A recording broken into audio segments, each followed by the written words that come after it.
But when you wrap it around self-sabotage, fear of failure is, if I don't even try, I can't fail. So And why that feels try? good. And it So actually feels a little good. self-protection, a whole lot of self-sabotage. Why? I'm a people person. I was going to say, you like people. I do. I'm the one that says I hate people every other day. You're the coach. But when I think about stopping self-sabotage, Okay. as with everything, the first step is going to be awareness.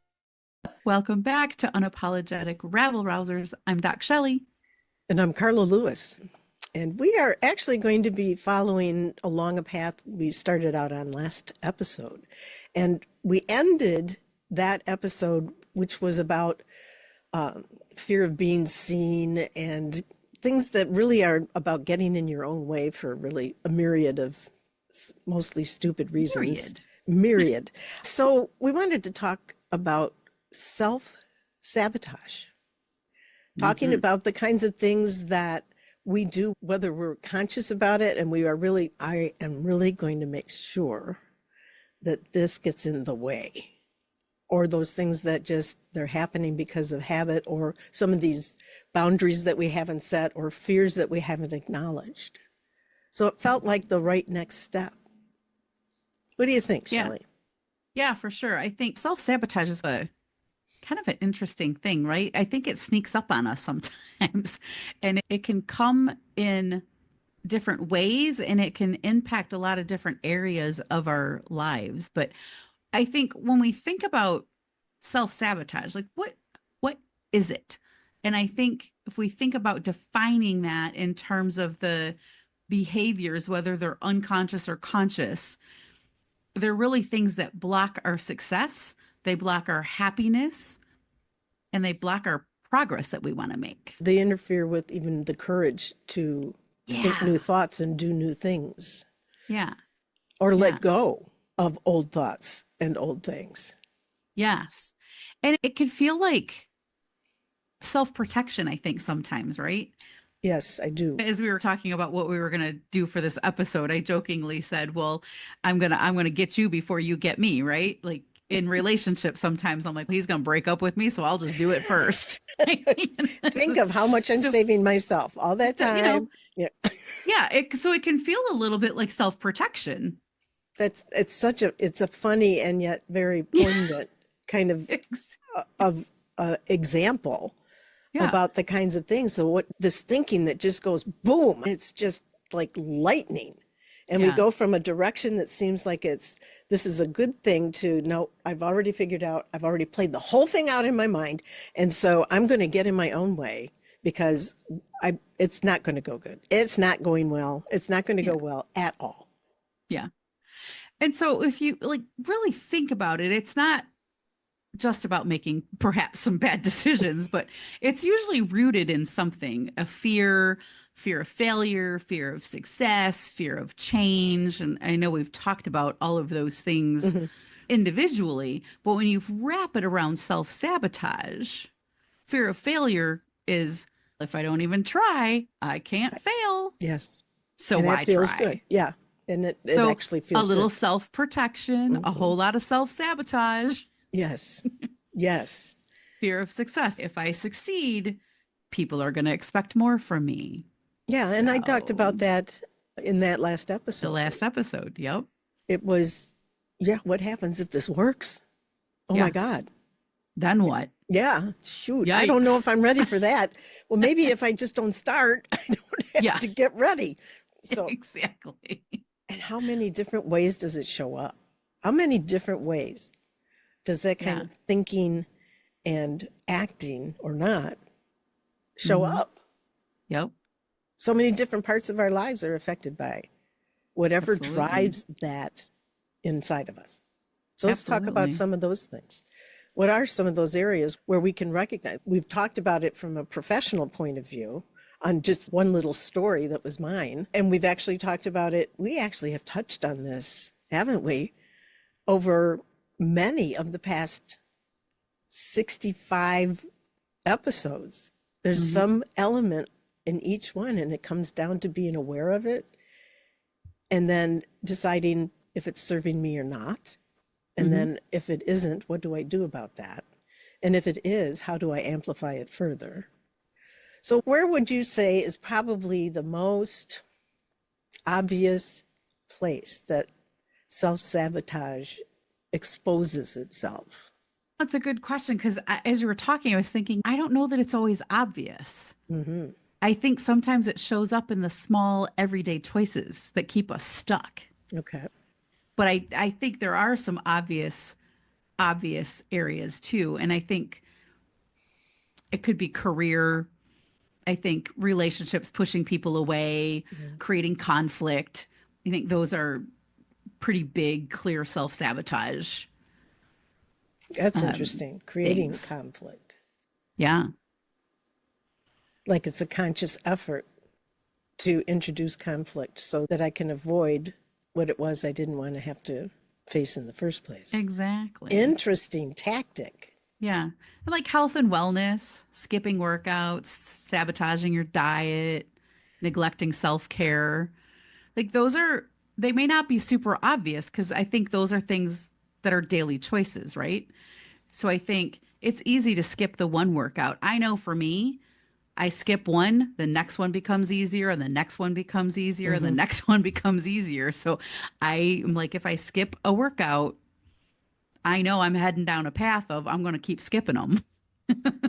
And I, then it's 6 months before I hit the gym again. right, right. And there's that accountability piece. If we just looked at it from a workout point of view, when you have somebody that is counting on you to be there for them because you're going to buddy up in terms of working out or whatever. I happen to be in a group that meets twice a week, and it's virtual, and I'm delighted to be trained by Marion Jones. I gotta. What? So when Carla first joined this group, she didn't have the workout equipment. So my dear sweet Carla picked up her vacuum cleaner Well, they said I didn't know I needed to weights. do her overhead lifting of weights. I love the ingenuity. That is not at all self-sabotage right there, girlfriend. But it was pretty stupid because it was one of those that has a dustbin that's at the head of it. So as I'm lifting, there's all of this little. I have a cat, and sometimes Little there's dust cat particles. litter, and something. It's like it's raining debris. Oh my God, that was hysterical to It was me. hysterical. But there's this accountability that comes with being a Yeah, part of a group, and I'm not suggesting that absolutely. group accountability is something that fixes everything. But in that particular case, you talked about it. If I have a solo workout routine and I skip that once, and then the next time it's okay, I really should, but I got this other stuff done when I skipped it before, so maybe again and again. Yeah. Hmm. Okay. And how many people do you know who are on a specific diet who they screw it up at lunchtime and therefore they go, well, I already ruined it, so I'm just going to eat my face off for the rest of the day And instead of just going, you know what? I screwed up, but I'm just going to get right back on track. so if we And look, then, well, I screwed up the day. I may as well just wait till next Monday to start all over again. So I'm just going to screw the whole week up. so there's this we're talking about this little bit of accountability to self, but that level of commitment. It's like we set up to do something. And if the commitment is strong, we have a very strong why and what around this thing, this exercising or eating smart for what it is that I need to manage. If there's a level of commitment to it, it's not as easy to blow it off. And when we do, the commitment comes back in and says, okay, all right, there you go. But don't fall off the wagon. Don't get off track. You had this one little blip, and that's okay. I'm not going to beat myself up on it. I am, however, going to return to that place that says I'm accountable. Yes. And we also, those neural pathways of those poor Mm-hmm. habits Mm-hmm. run deep. So, yes, the accountability is there. The strong why may or may not be there. When the strong why is there, it's very helpful. But those neural pathways run deep. And Mm-hmm. so we got to go back to that CEO brain and the habit brain, right? Because Yes. sometimes it's a battle.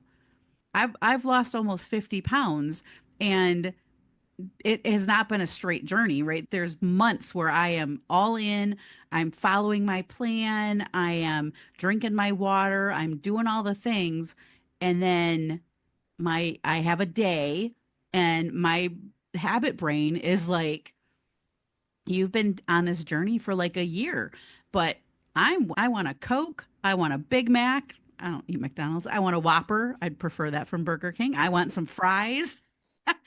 And I'll find myself in the car on my way to go get that crap. Now, on the way I've lost my weight, I can have that. I just need to plan for it. I need to be actually hungry for it, and I need to stop it enough. When I'm in my car in the moment because I'm going over there because I'm pissed off or I'm angry or I'm frustrated and I'm eating my emotions, that is not how I've lost 50 pounds. Yes. And that's going to send me down this spiral of I'm going to eat all the things, that I'm going to have some ice cream, and then tomorrow I'll have pizza, and then I'm going to have a real hard time the next day going, I got to drink 100 ounces of water. Oh, My God. body is going to be like, you just loaded up with carbs. You're not drinking 100 ounces of water today. so, so I have motivation. I have accountability, but my brain sometimes short circuits and goes, Okay. F it, man. Yeah.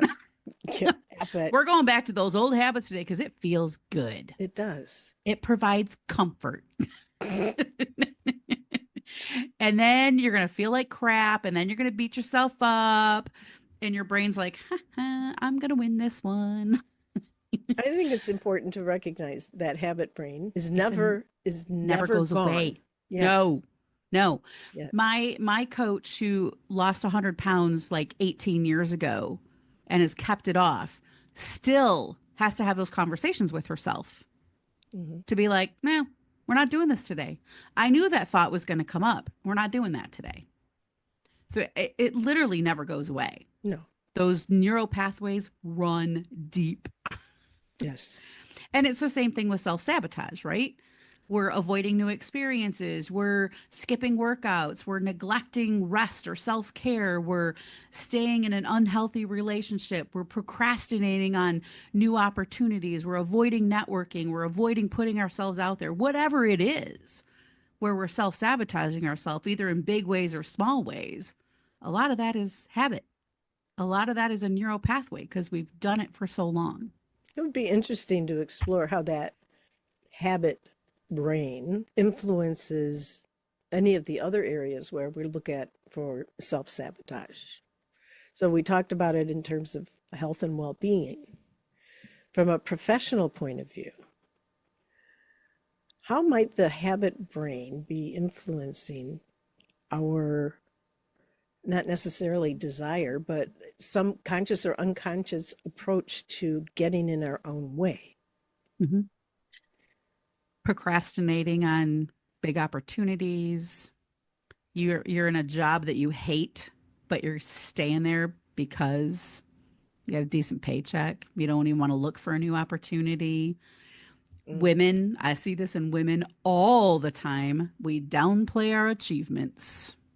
Oh, and we've touched on that so many times. Yep. And it's a real thing. I see it all the time. But a lot of people avoid networking too. And that, like, for your career, networking is key. Yes, it is. And it's something that I didn't enjoy a whole bunch. I mean, when I went out on my own, okay, I got to go and meet people. Now, frankly, I'm loving it now, but it took some real energy for me to get out there and say, okay, I'm doing this. Why? I'm a people person. I was going to say, you like people. I do. I'm the one that says I hate people every other day. You're the coach, right? but it's that whole, okay, you're putting on some airs, and there's this definition of networking that came from, I don't know, way back when. And it's not that. It's not that. It's getting out and meeting people where they are.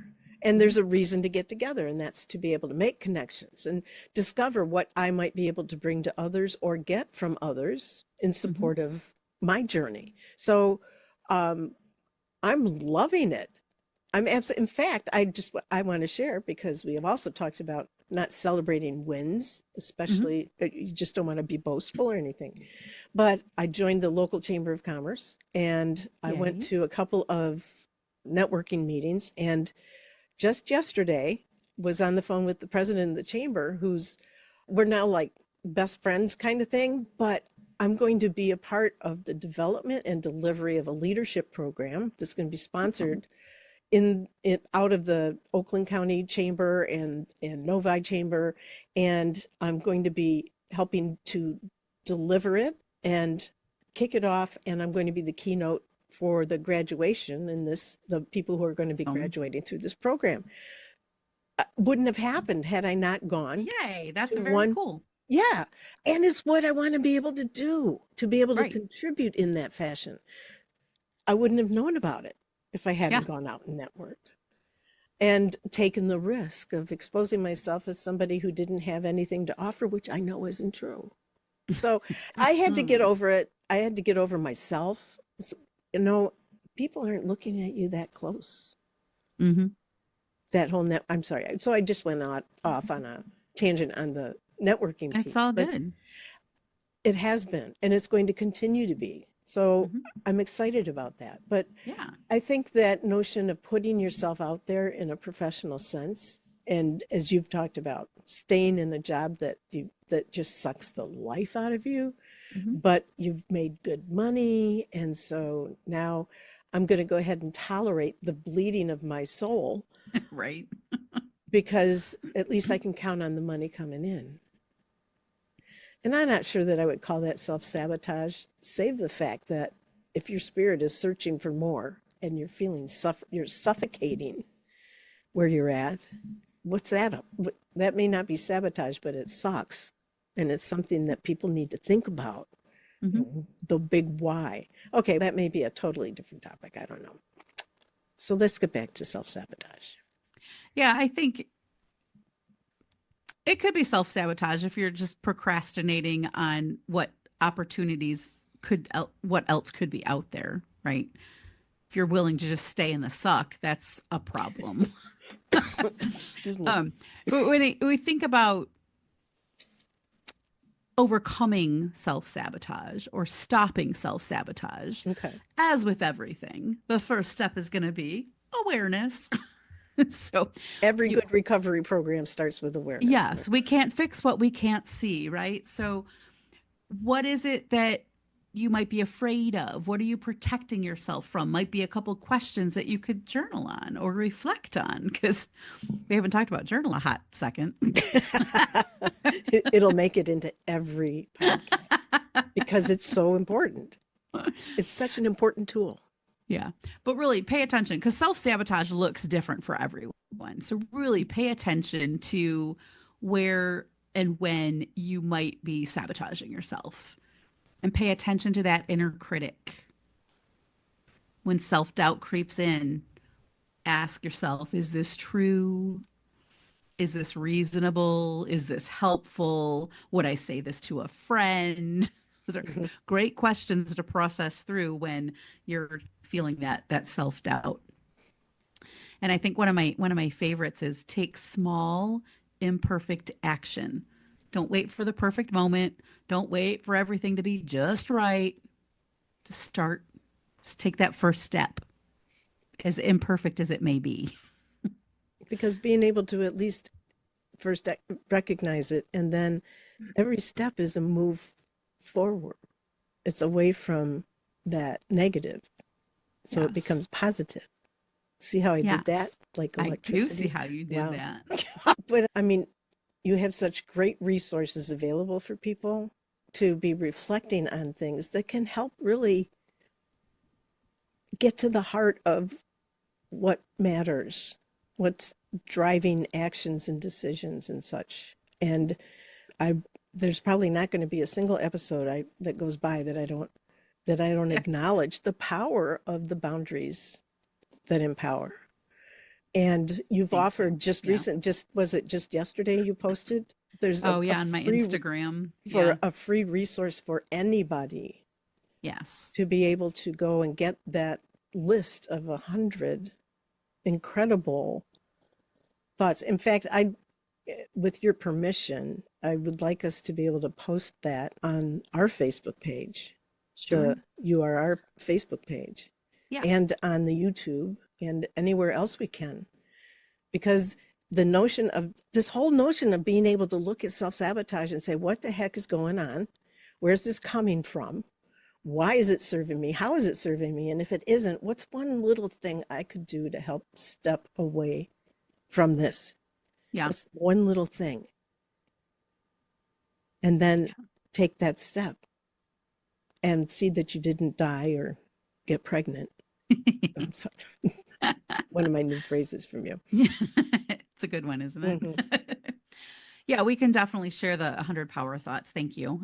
That was a labor of love to put that together, but I found a lot of good uses for it. And it really did spark the idea for my daily quick hit podcast that I'm doing as well, in addition to this amazing podcast. Yes, she rises.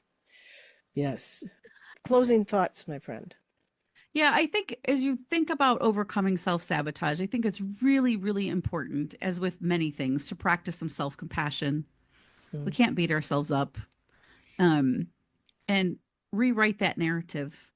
I'm not good enough I'm learning and I'm growing, and move past those self-doubt thoughts that will continuously creep in as we move forward from self-sabotage.